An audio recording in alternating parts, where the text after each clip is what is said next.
গোটা দুনিয়াটাই পরীক্ষা। আল্লাহ যারে পছন্দ করে বেশি তার পরীক্ষাও। আশাদ্দুন নাসি বালাআন আল আম্বিয়া, এই পৃথিবীতে আল্লাহ সবচেয়ে বেশি বালা মুসিবত দিয়ে পরীক্ষা করেছেন নবীদের। কারণ নবীরা আল্লাহর কাছে কম প্রিয় না বেশি প্রিয়? যেহেতু প্রিয় বেশি, পরীক্ষাও। এজন্য মুমিনের উপর যদি পরীক্ষা আসে, মুমিনের উপর যদি অত্যাচার আসে, মুমিনের উপর যদি ধৈর্যের পরীক্ষা আসে, জেল জরিমানা আসে, মুমিন ওইটারে ভয় পায় না। মুমিন ভয় পায় একজনকে, চিল্লায় বলেন তিনি কে? কারণ আল্লাহর ঘোষণা ওয়ালা তাহিনু ওয়ালা তাহজানু, ঘোষণাটা কার? ভয় নাই, তোদের চিন্তা নাই। আনতুমুল আ'লাউনা ইন কুনতুম মুমিনিন, তোমরাই বিজয়ী হবা যদি মুমিন হও, যদি মুমিন হও। এজন্য ধৈর্যের পরীক্ষা দিতে হবে, আল্লাহর উপর তাওয়াক্কুল করতে হবে, অত্যাচার আর জুলুম আল্লাহর নামে সহ্য করে যেতে হবে। চিল্লায় বলেন ঠিক কিনা? কারণ মুসলিমের সাথে আল্লাহ থাকে। মুসলিমের বদদুয়াকে বিশ্বনবী ভয় করতে বলেছেন, কারণ মুসলিমের বদদুয়ার মাঝে আর আল্লাহর মাঝে পর্দা থাকে। যারা দুনিয়ার বুকে জুলুম করে তাদেরকে ক্ষমতার মসনদ থেকে নামিয়ে দেয় কে? আর যারা মজলুম হয়, যাদের রক্ত দিয়ে জমিন ভেজে, তাদেরকে জমিনের ক্ষমতা দিয়ে দেয় কে? আর যারা রক্ত ঝরায়, ইতিহাস বলে তারা শেষ পর্যন্ত প্রাণ আর জান নিয়ে পালাবার জায়গাটা পায় না। চিল্লায় বলেন ঠিক কিনা? এজন্য মুমিন খুব ভালো করে জানে, রাত্রি যত গভীর হয়, সুবহে সাদিকের সময় কাছে আসতে থাকে। গর্ভবতী নারীর পেটের জ্বালা যন্ত্রণা, ব্যথার পেইন যত বাড়ে, নতুন মেহমান আগমনের সময় কাছে আসতে থাকে। তেমনি ইসলামের পক্ষের শক্তির উপর যদি অত্যাচার, অনাচার, স্টিম রোলার বেড়ে যায়, এটা প্রমাণ করে ইসলামের বিজয়ের সময় কাছে আসতে শুরু করেছে। চিল্লায় বলো ঠিক কিনা? এজন্য রাব্বুল আলামিন ডেকে বলেন, গোলাম লিয়াবলুয়াকুম আইয়ুকুম আহসানু আমালা, কে ভালো আমল করো, কে খারাপ আমল করো, এজন্য আমি জীবন মরণ তৈরি করেছি। চিল্লায় কোন ঠিক কিনা? এরপর আল্লাহ বললেন, ওয়ালাকাদ যায়্যানাস সামাআদ দুনিয়া বিমাসাবিহা ওয়া জাআলনাহা রুজুমান লিশ-শায়াতিন। সুবহানাল্লাহ বলেন। ওয়ালাকাদ যায়্যানাস সামাআদ দুনিয়া। মাইকম্যান কোথায়? সাউন্ডটা বাড়াও। এত দুর্বল কেন তোমার সাউন্ড? মনে হচ্ছে আমি মাইক ছাড়া কথা বলছি। সাউন্ডটাকে স্ট্রং করো।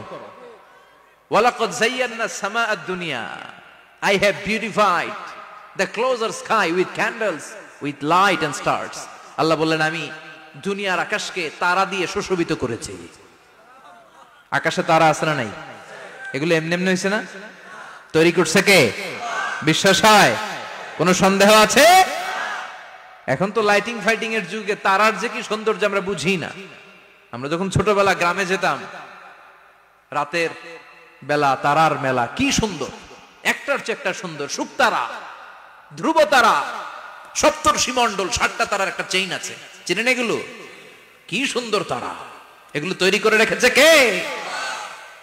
প্রথম আকাশের মহাশূন্যকে আল্লাহ এই তারকা দিয়ে বিউটিফাই করেছেন। ইটস এ ক্যান্ডেল, আল্লাহ সাজিয়ে রেখেছেন। আমরা খালি চোখে যেটা দেখি, এটা কিন্তু আকাশ না, এটা প্রথম আকাশ নয়। প্রথম আকাশ যে কত দূরে আমেরিকার নাসার বিজ্ঞানীরাও জানে না। খালি চোখে আমরা যা দেখি, এটা প্রথম আকাশের মহাশূন্য। এর অনেক অনেক অনেক উপরে প্রথম আকাশ। এরপরে দ্বিতীয় আকাশের মহাশূন্যের স্তর শুরু, এরপরে দ্বিতীয় আকাশ, তারপরে তৃতীয় আকাশের মহাশূন্যের স্তর শুরু, তারপরে তৃতীয় আকাশ। একটার চেয়ে আরেকটা বড়। প্রথম আকাশের চেয়ে দ্বিতীয় আকাশ কত বড় বলি, আপনার হাতের আংটিটা যদি সাহারা মরুভূমিতে আপনি ছড়ে ফেলে দেন, পুরো মরুভূমির তুলনায় আংটি যত ছোট, আল্লাহর দ্বিতীয় আসমানের তুলনায় আল্লাহর প্রথম আসমানটা ঠিক তত ছোট। একটার চেয়ে একটা বড়, একটার চেয়ে একটা বড়। সূর্য দেখে আমরা অবাক হয়ে যাই, 9,30,00,000 মাইল দূরে। এই পৃথিবীর চেয়ে 13 লক্ষ গুণ বড়। এটার সানশাইন, আলো আসতে পৃথিবীতে 8 মিনিট 18 সেকেন্ড লেগে যায়। আমরা মনে করছি সূর্যই বড়। আমরা বসে আছি মাইথার দিয়াতে, তাই না? এই জায়গাটার নাম কি? মাইথার দিয়া। কি খালি এতটুকু প্যান্ডেলের সমান? কত বড় মাইথার দিয়া! এই পুরো মাইথার দিয়া কোন থানায় পড়ছে? দাউদকান্দি। দাউদকান্দি হচ্ছে কুমিল্লার 16টা থানার একটা, ঠিক কিনা? 16 থানা মিলে কুমিল্লার একটা জেলা। এরকম কয়টা জেলা আছে? 64 জেলা। এই 64 জেলা মিলে আমাদের সুজলা সুফলা শস্য শ্যামলা ডিজিটাল বাংলাদেশ। কথা কন। আর বাংলাদেশ হচ্ছে পৃথিবীর সবচাইতে বড় দেশ। হ্যাঁ, 64 জেলা, এরপরে ছোট। যাদের অ্যাটলাস ম্যাপ নিয়ে যাদের ধারণা আছে তারা দেখবেন বাংলাদেশ এই শব্দটা লেখার জায়গাও আমরা পাই না। মানচিত্রে বাংলাদেশ শব্দটা লেখার জায়গা পায় না। ডিআরএ উঠে যায় ইন্ডিয়ার উপর, আর ডিএসএচ উঠে যায় আবার ইন্ডিয়ার উপর। মাঝখানের দুইটা অক্ষর বাংলাদেশের উপরে পড়ে। চিল্লায় বলেন ঠিক কিনা? কত ছোট দেশ, পাশের ইন্ডিয়া 20-25 গুণ বড়। ইউরোপ আমেরিকার অনেক দেশ আছে, আমেরিকায় বাংলাদেশের চেয়ে শতগুণ বড়, কানাডা কয়েকশো গুণ বড়, রাশিয়া কয়েকশো গুণ বড়। এরকম প্রায় 200 দেশ নিয়ে পৃথিবীর স্থলভাগ, আর 70% হচ্ছে শুধু পানি। এই সব মিলে আমাদের এই পৃথিবী। আর এত বড় পৃথিবীর চেয়েও নাকি সূর্য 13 লক্ষ গুণ বড়। তার মানে সূর্যই বড় না, সূর্যের চেয়ে অনেক বড় তারা আছে। সূর্যের পরে পৃথিবীর সবচেয়ে কাছের যে তারা বা স্টার, ওটার নাম হচ্ছে প্রক্সিমা সেন্ট্রাই। নাম কি? প্রক্সিমা সেন্ট্রাই। এরপরে আলফা সেন্ট্রাই এ, আলফা সেন্ট্রাই বি, ইটা ক্যারিনা, বেটেলজিউস, এরকম একটার পর একটা তারা। যেই সূর্য পৃথিবীর চেয়ে 13 লক্ষ গুণ বড়, বেটেলজিউস নামে একটা তারা আছে, ওটা সূর্যের চেয়ে 33 কোটি গুণ বড়। তার মানে কি বেটেলজিউসই সবচেয়ে বড় না? ছোট্ট একটা তারা। এই বেটেলজিউসরে খেয়ে ফেলাইতে পারে এরকম 1000 কোটি গুণ বড় সাইজের তারা আছে না নাই? এরকম কয়েক বিলিয়ন তারা নিয়ে আমাদের গ্যালাক্সি গঠিত। আমাদের গ্যালাক্সি, এটার নাম মিল্কি ওয়ে। এটার নাম কি? আমাদের গ্যালাক্সি। এই গ্যালাক্সিতে আমাদের অবস্থান। এরকম কত হাজার কোটি গ্যালাক্সি আছে আমেরিকার নাসার বিজ্ঞানীরাও জানে না। আমাদের গ্যালাক্সির সবচেয়ে কাছের যে গ্যালাক্সি, ওই গ্যালাক্সিটার নাম হচ্ছে অ্যান্ড্রোমেডা। কি নাম? অ্যান্ড্রোমেডা। আমাদের গ্যালাক্সি থেকে কেউ যদি কাছের গ্যালাক্সি অ্যান্ড্রোমেডাতে যেতে চায়, তার 2.5 মিলিয়ন লাইট ইয়ার্স সময় লেগে যাবে। কথাটা কঠিন হয়ে গেছে, আমি ভেঙে বলি, তারপরে সুবহানাল্লাহ কইবেন। আমাদের গ্যালাক্সির নাম মিল্কি ওয়ে। মিল্কি ওয়ে থেকে যদি কেউ অ্যান্ড্রোমেডাতে যেতে যায়, কত সময় লাগবে? 2.5 million light year. Light year মানে আলোকবর্ষ। আলোর গতিতে যদি ছোটা যায়, 2.5 মিলিয়ন মানে হচ্ছে প্রায় 25 লক্ষ। তাহলে পৃথিবীতে সবচেয়ে দ্রুতগামী যে বিষয়টা আবিষ্কৃত হয়েছে সেটা হচ্ছে আলো। এই যে লাইট মারলে যে ছোটে, এই লাইট প্রতি সেকেন্ডে 1,86,000 মাইল বেগে ছুটতে পারে। 1 মিনিটে না, 1 ঘন্টায় না, 1 মিনিটে না, 1 সেকেন্ডে আলো চলে যায় কয় mile? 1,86,000। Could you imagine that? আপনি কল্পনা করতে পারেন? তাই তো মাথা নাড়াইতেছেন। এটা কি কল্পনা করা যাবে? আমার তো তার ছিঁড়ে যাচ্ছে। 1 সেকেন্ডে নাকি আলো ছুটে 1,86,000 মাইল বেগে। 1 সেকেন্ড শব্দ কইতে তো 2 সেকেন্ড লাগে। কথা কোন? এর মধ্যে আলো চলে গেছে 1,86,000 মাইল। তো কোন রকেট যদি আপনি পান, যে রকেট দিয়ে সেকেন্ডে 1,86,000 মাইল বেগে রকেটটা ছুটবে প্রতি সেকেন্ডে, খেয়াল করেন, ঘন্টায় না, মিনিটে না, কিসে? সেকেন্ডে। যে রকেটটা সেকেন্ডে 1,86,000 মাইল বেগে ছুটবে, ওই রকেটটা দিয়ে আমাদের গ্যালাক্সি থেকে আমাদের পাশের গ্যালাক্সি অ্যান্ড্রোমেডাতে পৌঁছতে আপনার 25 লক্ষ বছর লেগে যাবে। সুবহানাল্লাহ বাড়িতে গিয়ে বললেন। এরকম বিশাল বিশাল তারা দিয়ে আমাদের আকাশটারে বিউটিফাই করেছে কে?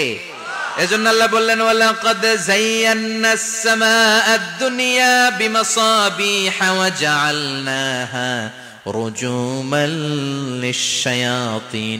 আমি এই দুনিয়ার আকাশটারে সুন্দর সুন্দর তারকারাজি লাইটের মতো সেটিং করে সুশোভিত করেছি। আবার এই তারকা দিয়ে আমি শয়তানদেরকে প্রহারও করেছি। সুবহানাল্লাহ। শয়তানদেরকে আল্লাহ তারা মেরে আঘাত করে। সুবহানাল্লাহ বলেন। এরপরে এই সূরার প্রথম রুকুর শেষে আল্লাহ বললেন, وَأَسِرُّوا قَوْلَكُمْ أَوْ اجْهَرُوا بِهِ إِنَّهُ عَلِيمٌ بِذَاتِ الصُّدُورِ أَلَا يَعْلَمُ مَنْ خَلَقَ وَهُوَ اللَّطِيفُ الْخَبِيرُ। আল্লাহ বললেন, وَأَسِرُّوا قَوْلَكُمْ, তোমরা যদি গোপনে কথা বলো, أَوْ اجْهَرُوا بِهِ, কিংবা স্পষ্ট করে বলো, সব শুনে কে? আপনি যেমনি বলেন শুনবে কে? বলেনই নাই, শুধু মনে মনে ভাবছেন, শুনবে কে? সুবহানাল্লাহ কইবেন না? সাত আকাশের উপরে, আরশের উপরে তার অবস্থান, সাত জমিনের নিচে কোন গোপনতম প্রকোষ্ঠে, কোন ছোট্ট বাক্সের ভেতরে যদি কোনো পিপিলিকা নীরবে হেঁটে যায়, আল্লাহ বলে আমি ওই পিঁপড়ার হেঁটে চলার পায়ের আওয়াজটাও শুনতে পাই।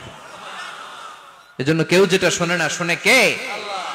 এরপর আল্লাহ বললেন, হুয়াল্লাযী জাআলা লাকুমুল আরদা যালুলান ফামশু ফি মানাকিবিহা ওয়া কুলু মির রিজকি ওয়া ইলাইহিন নুশুর। সুবহানাল্লাহ বলেন।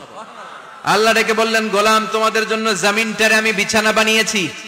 আল্লাযী জাআলা লাকুমুল আরদা ফিরাশা, জমিনটারে বিছানা বানিয়েছে কে? এই বিছানার মতো সমতল জমিন দিয়ে তোমরা হেঁটে বেড়াও, চলে বেড়াও, হেলে দুলে পড়ার সুযোগ নাই, ঠিক কিনা? এই যে মাইথার দিয়ে আজকের যে ময়দান, এটা যদি বিছানার মতো সমান না হইতো বসতে পারতেন? কথা কন। এই ময়দানের প্যান্ডেলের এদিক দিয়ে উঁচা, এদিক দিয়ে গর্ত, এদিক দিয়ে নিচা, এদিক দিয়ে খাড়া, কেমন হইতো? কথা কন। কেউ আমারে দেখতো, কেউ দেখতো না, কেউ দাঁড়াইয়া, কেউ বৈশা, আছে না নাই? কিন্তু জমিনটারে সমতল বানালো কে? আপনি যদি বিমান থেকে যদি আপনি দেখেন, বিমানের গ্লাস দিয়ে, জানলা দিয়ে যদি আপনি নিচের দিকে তাকান, আপনি দেখবেন মনে হবে পুরো জমিনটাকে আল্লাহ সবুজ কার্পেট দিয়ে কার্পেটিং করে রেখেছে। এই সৌন্দর্য দিয়েছে কে? আবার রব্বুল আলামিন বলেন, জমিনটারে সমান দেখে, কার্পেটিং দেখে মনে করো না তোমরা বেঁচে গিয়েছো। আমার দেয়া বিধান আমার জমিনে যদি কায়েম করতে না পারো, এই কার্পেটিং করা জমিনের ভেতরে আযাব আছে না নাই? এই পুরো জমিনের ভেতরে আছে আগুন আর আগুন। আগ্নেয়গিরির অগ্নুৎপাত জ্বালামুখে বিস্ফোরণ করে দিয়ে গোটা বিশ্বটারে মুহূর্তে মেসাকার করে দিতে পারে কে? এজন্য আল্লাহ ডেকে বললেন, গোলাম আমিনতুম মান ফিস সামাই আন ইয়াখসিফা বিকুমুল আরদা ফাইযা হিয়া তামুর, তোমরা কি ভেবেছো নাকি বেঁচে যাবা? আমি চাইলেই পুরো জমিনটারে কাঁপিয়ে দিতে পারি। আইয়াখসিফা বিকুমুল আরদ, খাসাফ মানে ল্যান্ডস্লাইড। খাসাফ মানে কি? ল্যান্ডস্লাইড, ভূমিধস, ভূকম্পন, আর্থকোয়েক, আছে না নাই? বাংলাদেশে তো ভূমিকম্প হয় না, না? টের পাইছেন? মাঝে মাঝে মাঝরাতে হয় না? 3টার দিকে নিজেই দৌড় দিব না বাচ্চারা লইয়া দৌড় দিব, লুঙ্গি পইরা দৌড় দিব না লুঙ্গি ছাড়া দৌড়াম, কথা কম। এই ভূমিকম্প আছে না নাই? আল্লাহ বলে, মনে করো না জমিনটা সমতল, কার্পেটিং করে দিয়েছি, এই কার্পেটিং এর ভিতরেও আগুনের দলা আছে না নাই? আবার আল্লাহ বললেন, আমিনতুম মান ফিস সামাই আন ইউরসিলা আলাইকুম হাসিবা, নিচে যেমনি কার্পেটিং করা জমিনের ভেতরে অগ্নুৎপাত রেখে দিয়েছি, মাথার উপর থেকে আযাব দেওয়ার সুযোগ আছে না নাই? চাইলে আল্লাহ অগ্নি বৃষ্টি দিতে পারে, আগুন বৃষ্টি দিতে পারে, ঠান্ডার বজ্রপাত দিতে পারে। আপনারা লূত আলাইহিস সালামের কওমের নাম শুনেছেন?